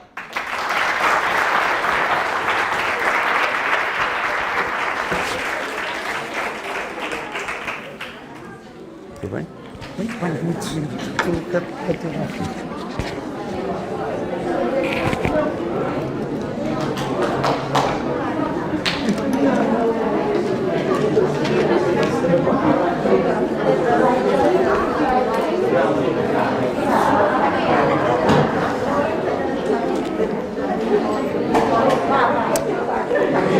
Posso começar? O projeto Ler Mais Mar desafia as escolas a criar um artigo de jornal, uma reportagem televisiva, Alert from disk not ejected properly. It's not me.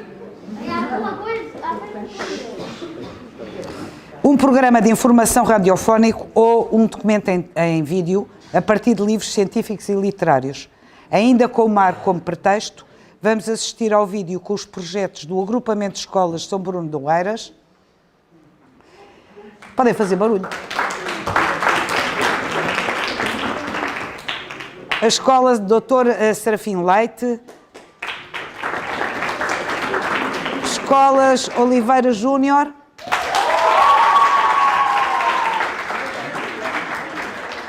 Escolas Fernando Pessoa de Santa Maria da Feira, que não está. Agrupamento de Escolas do Alentejo, de Ferreira do Alentejo. Agrupamento de Escolas João de Deus. E, por fim, Agrupamento de Escolas Moinho das Rojas de Odivelas.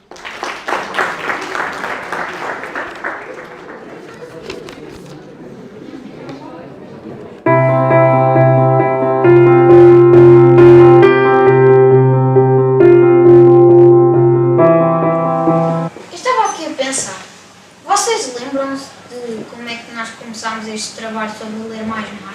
Sim, foi quando a professora Teresa França de Aula de Português nos falou sobre o assunto e escolheu 4 pessoas para fazerem o trabalho. A parte histórica ficou na responsabilidade dos rapazes e a parte científica foi a responsabilidade das meninas. Nós, da parte histórica, pesquisamos em site e nos baseamos também neste livro. Na parte científica, nós vimos como é que a caravela era constituída, para que cada parte servia e porque é que o barco do meu dia escolheu a caravela latina e não outra embarcação.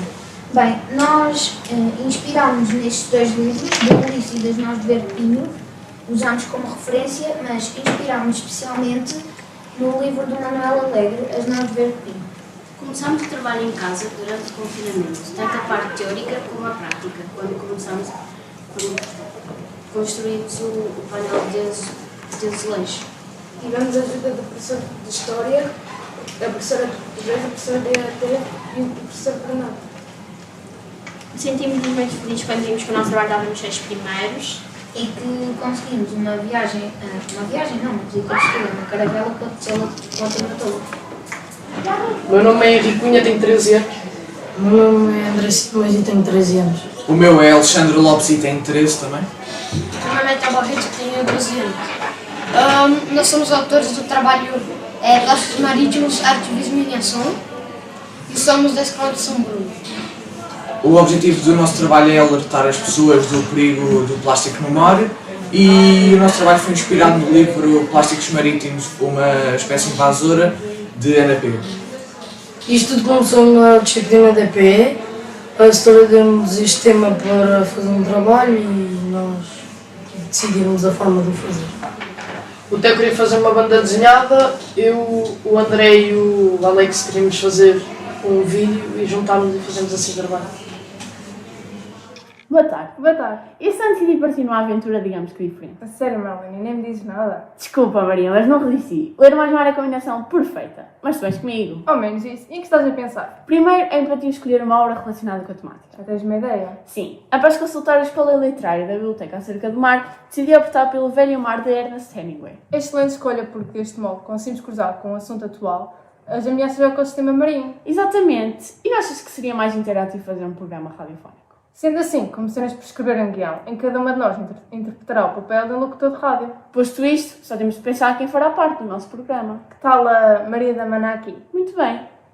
Estes foram os pontos cruciais do nosso projeto, o qual aprofundou o nosso conhecimento nesta área, para além de que foi muito gratificante a união entre a literatura e a ciência. É verdade que os livros continuam a ser um mar de riquezas incalculáveis. Vamos continuar a ler nas ondas dos livros da nossa eleição. Encosta o ouvido ao mar para ouvir o barulho das luzes. O nosso projeto intitula-se Mar, o reflexo do céu. Como jovens, temos responsabilidade no futuro do planeta e, portanto, consideramos que temos compromissos com quem nos rodeia, no sentido de nos sensibilizarmos para alterar comportamentos face aos elevados índices de poluição do mar. Simultaneamente com este trabalho, pretendemos promover e desenvolver a leitura literária. Nos Lusíadas selecionámos excertos que destacam a importância do mar nas descobertas. De uma criatura feita de mar, colhemos a ideia para a criação do objeto que iríamos fazer com lixo marinho e que resultou, pelo confinamento, na pitusca, feita com lixo doméstico. E da obra Mar, de Afonso Cruz, retirámos o separador poético. Encosta o ouvido ao mar para ouvir o barulho das luzes. A sensibilização para a poluição do mar fez pela pesquisa de dados estatísticos, pela coreografia Marés Negras e pela simulação da mão assassina do homem que lança plásticos no mar. A escrita criativa também esteve presente neste projeto, através do texto final, que foi uma criação coletiva. A leitura expressiva deu voz e corpo ao trabalho. Afinal, por este trabalho pretendemos Encostar o ouvido ao mar para ouvir o barulho das luzes. Ora, vamos cá ver. Livros.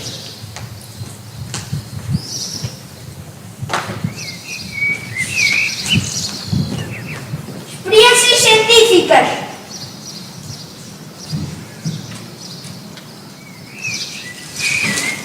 Separação e recolha.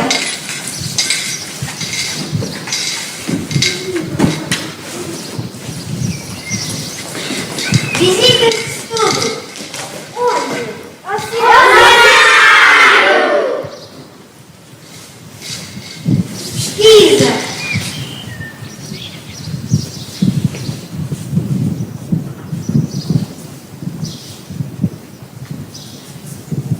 Sensibilização.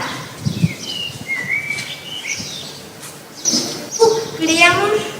Menos mais. Boa tarde. Sejam bem-vindos ao telejornal da escola. É B1 JTI número 4 de Foro. Eu sou Leonor Jesus. Eu sou o Rafael Martins. Neste telejornal vamos abordar o tema dos cavalos marinhos da Ria Formosa.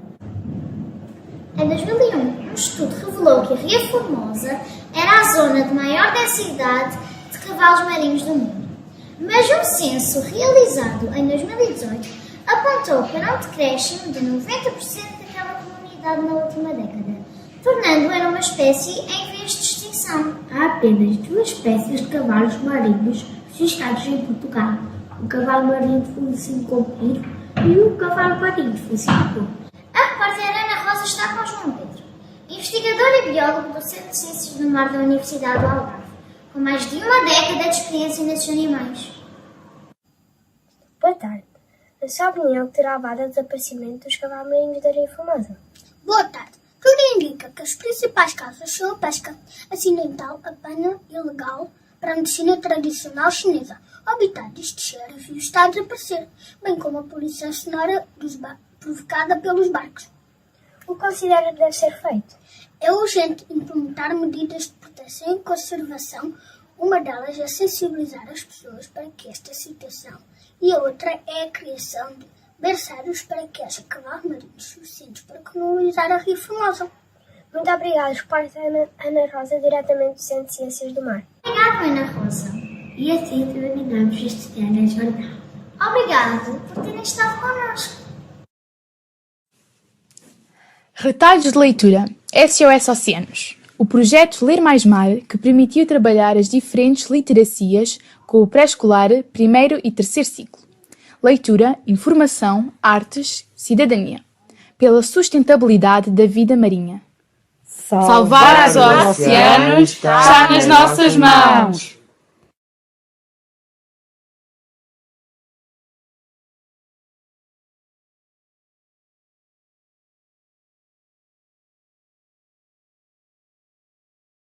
A iniciativa de operacionalizar este tema ao nível do agrupamento e de organizar esta candidatura ao Ler Mais Mar faz parte de um movimento internacional mais amplo, lançado pela ONU e pela Unesco, que busca operacionalizar ações estratégicas capazes de proteger os oceanos. Para o ensino da literacia oceânica, as escolas devem desenvolver atividades em estreita articulação com o currículo, alinhando-as com os conteúdos programáticos de cada área do saber, contribuindo para a formação de alunos críticos e reflexivos, capazes de lidar com os desafios da sociedade atual.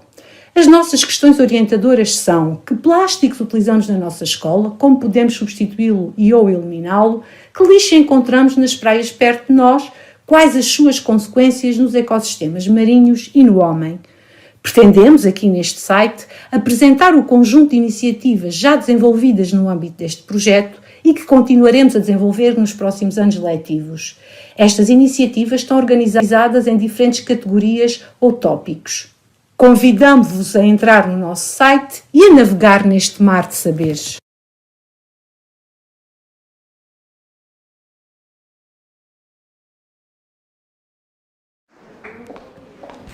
A próxima intervenção cabe a Bárbara Wong, coautora de livros infanto-juvenis e também autora para outros públicos, que nos vai falar do tema do mito à ciência, descobrir mais com os heróis da coleção Olympus.net no âmbito do projeto O Fogo de Prometeu.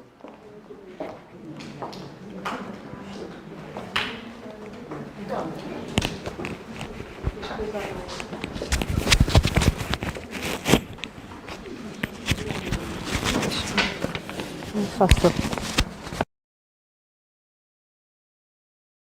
tarde a todos.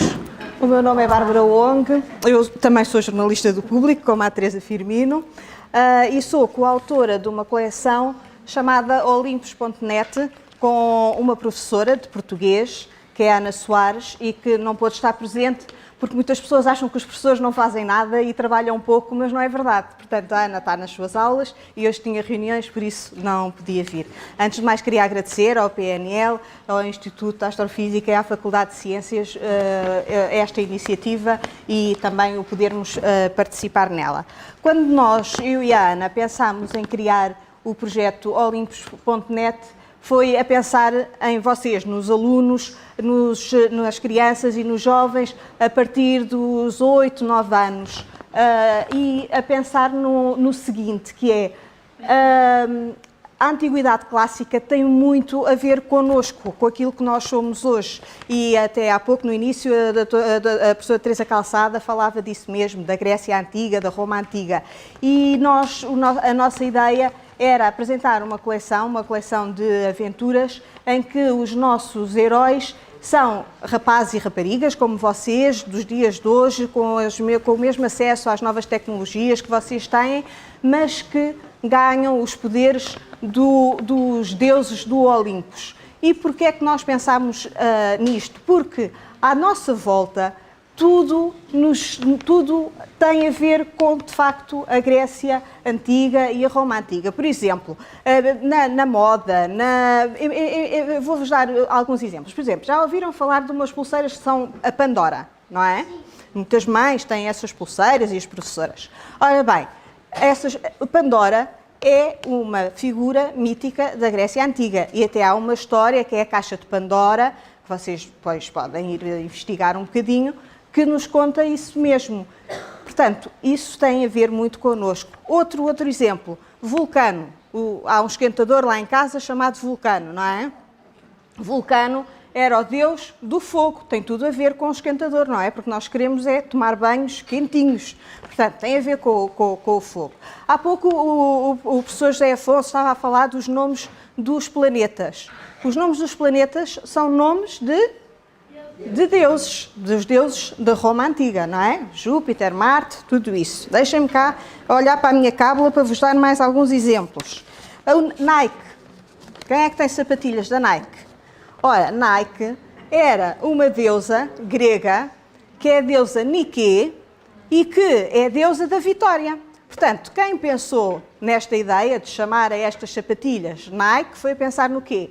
Quem vai usar estes produtos quer o quê? Quer chegar à vitória, quer vencer, não é? Portanto, daí. As sapatilhas do Messi, quem é que sabe qual é que é o modelo da Adidas das sapatilhas do Messi? Chama-se Nemesis. Nemesis é também uma outra deusa grega e que por acaso nós até falamos dela num dos nossos livros sobre os Açores, temos um dos livros é sobre os Açores, e falamos também desta deusa. A deusa Nemesis também é uma deusa desafiadora. Portanto, quando as marcas pensam em nomes, vão buscar ao passado, ao nosso passado, a este passado da Grécia e da Roma Antiga. Por exemplo, outro exemplo, nos supermercados, ao lado dos sumos da Compal, que são sumos portugueses, há uns sumos sul-africanos que se chamam Ceres. E Ceres é a deusa das colheitas. Portanto, tem tudo a ver, eles foram buscar este nome. Portanto, vamos lá ver outros exemplos do Harry Potter, a Fênix, há uma cadeia de hotéis também com este nome. Portanto, eu e a Ana, quando vamos às escolas, também nos acontece muitas vezes os vossos colegas darem-nos mais exemplos. Por exemplo, das cartas, os titãs, dos vídeos, dos jogos que vocês jogam. Há uma série de personagens mitológicas que não são novas, que não foram inventadas agora. Já existem há milhares de anos.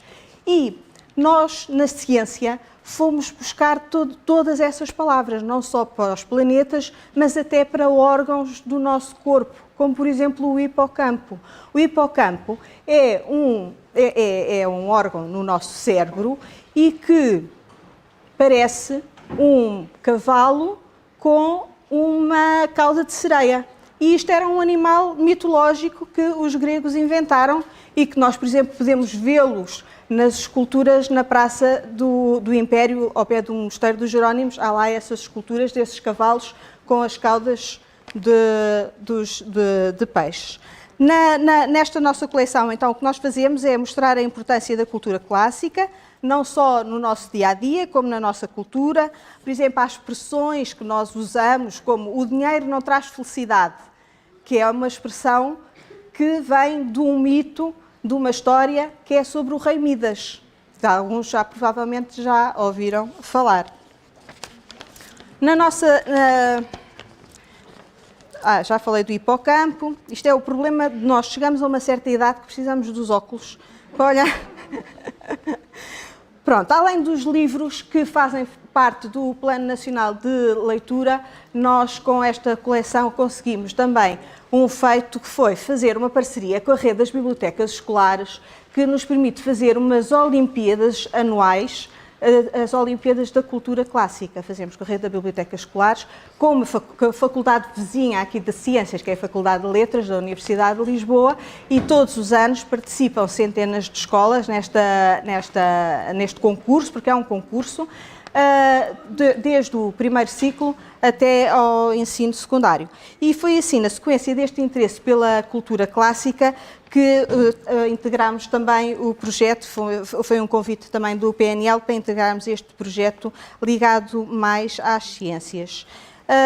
Queria então agradecer, por fim, este convite para participarmos, que nós achamos, tanto eu como a Ana, achamos que este projeto é muito importante para despertar a vossa curiosidade, não só pela ciência, mas tudo o que envolve esta importância que tem a leitura e promover a criatividade. O Fogo de Prometeu é um projeto que desafia as escolas, os professores e os alunos a desenvolverem estratégias de leitura de natureza científica e literária, estimulando a apropriação das histórias da cultura clássica, escolhidas através da construção de produtos finais que nós agora vamos ver a seguir, como jogos ou uma banda desenhada. Queremos agradecer às escolas que participaram e dar-lhes os parabéns. Muito obrigada. Já disse, de que é que se tratam os próximos projetos, portanto, resta-nos ver o vídeo que vai apresentar a Escola Básica da Ponte, Vila de Aves, o agrupamento de escolas, mais uma vez, Serafim Leite, e a Escola Gil Vicente.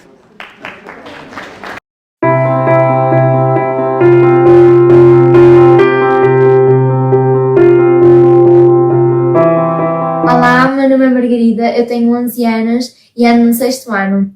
Eu quis participar no concurso de Fogo de Prometeu, fazendo uma banda desenhada do mito Perséfone e as estações.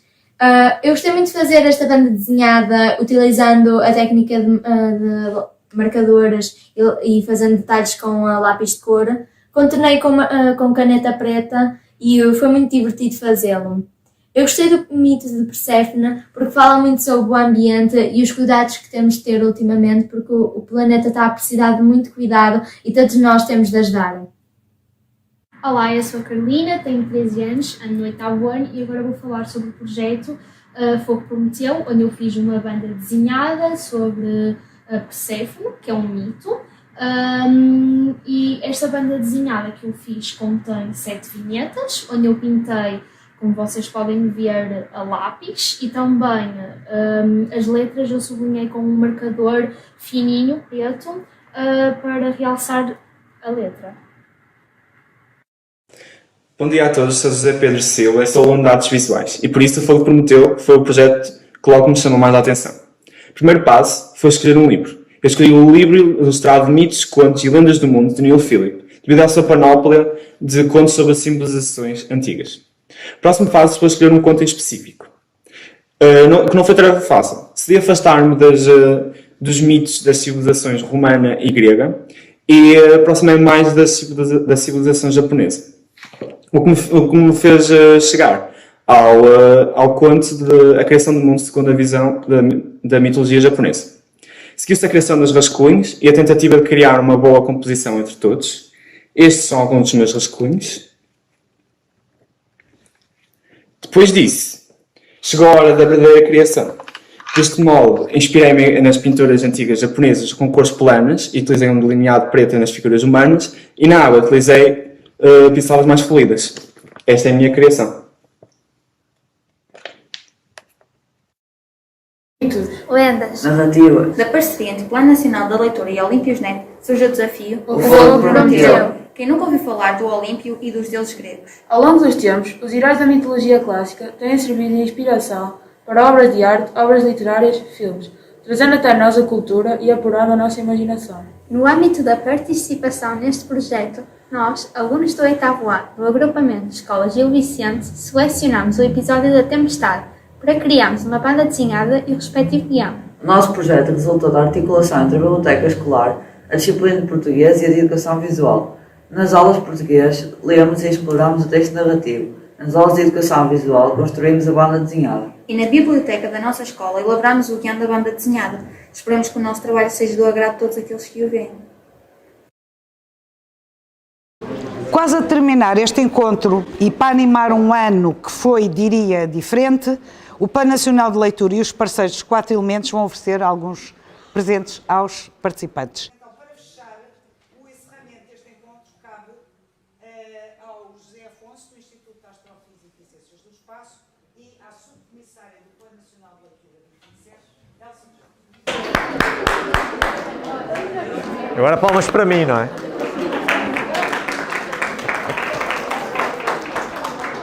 Ora bem, então só umas palavras finais, não é? Muito rápidas. Para dizer ou para repetir o prazer que é ter-vos tido aqui. Gostaríamos que fossem muitos mais e certamente em futuras oportunidades teremos muitos mais e acharemos uns anfiteatros muito maiores aqui na faculdade. Porque é um prazer também participar nesta aventura de partilhar o conhecimento e partilhar o conhecimento convosco. E agora estou aqui a falar em nome do Instituto de Astrofísica e Ciências do Espaço, em representação do coordenador que não pôde estar aqui infelizmente, e dizer que para nós esta aventura é fascinante. E nós sabemos que, no caso em particular da astronomia, mas certamente das outras áreas científicas, mas na astronomia, o prazer de tentarmos compreender um pouco mais daquilo que está longe de nós, daquilo que nós não temos ou sentimos não ter ferramentas para experimentar, não é? Porque a astronomia é a observação e é tentar compreender aquilo que temos à nossa volta a partir da observação. O prazer dessa descoberta é enorme e é partilhada não apenas pelos astrónomos, mas por todos nós, por todos vós. E podermos estar envolvidos nestes projetos que têm exatamente como objetivo a partilha desse conhecimento, dessa aventura do conhecimento, é fascinante também para nós e serve também um dos desígnios do Instituto, que é levar a todos aquilo que nós tentamos conhecer do universo.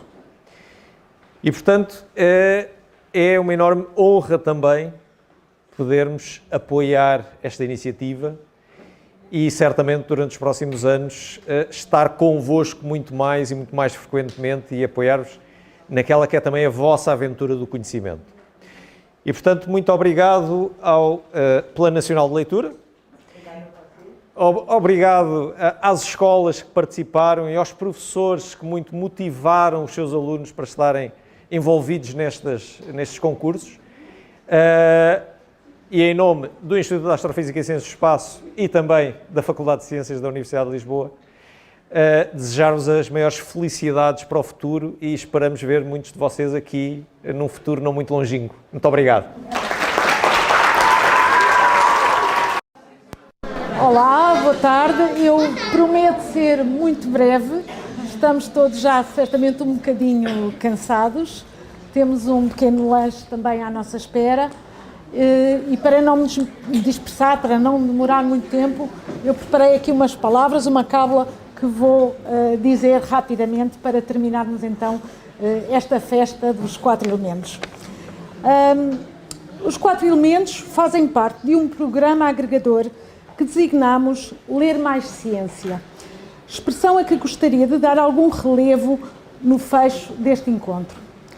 Trata-se, de facto, de projetos interdisciplinares de relação das ciências e tecnologias com a leitura, a escrita e a literatura, estabelecendo pontes entre elas. Entre a pesquisa e a leitura de livros de divulgação científica e caráter informativo e obras recomendadas de natureza literária. Entre a escrita de textos, guiões, artigos e a sua transposição para objetos tridimensionais e formatos audiovisuais e multimédia. Entre o desenvolvimento da literacia científica e tecnológica, indispensável para lidar com o mundo à nossa volta e que não pode esgotar-se nas questões dos recursos naturais ou dos temas ambientais, e uma formação pessoal orientada para um desenvolvimento humano e social equilibrado, em que a leitura, a escrita e a literatura são fundamentais. Nuno Camarneiro, um colaborador nosso num outro projeto, o PICO, que foi apresentado no dia 28 de outubro, dizia a este propósito: para se escrever o argumento de um jogo de computador ou de uma série da Netflix, é necessário dominar os mecanismos da escrita e, para isso, é preciso ler literatura.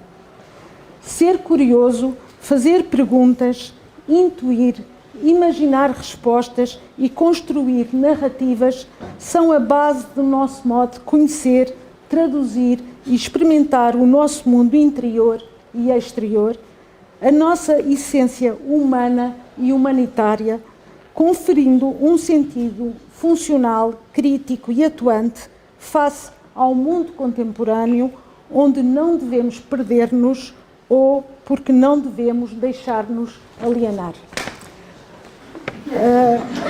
Pontes ainda, dizia, ligando a memória e a herança das gerações passadas à educação e ao saber do presente, através da transmissão de competências intemporais e estruturantes.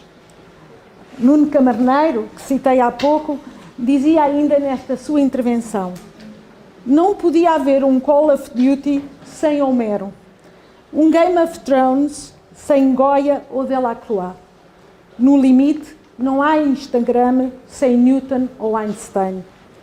A única maneira de fazer estes projetos 4 elementos era, portanto, explorar todas estas ligações entre a ciência e a literatura, entre o passado, o presente e o futuro, entre o mundo natural, as humanidades e a tecnologia, entre o Plano Nacional de Leitura e tantos e tão variados parceiros e participantes aqui presentes na sala e virtualmente, em sua casa, nas escolas, a quem deixo um grande e um sentido obrigada.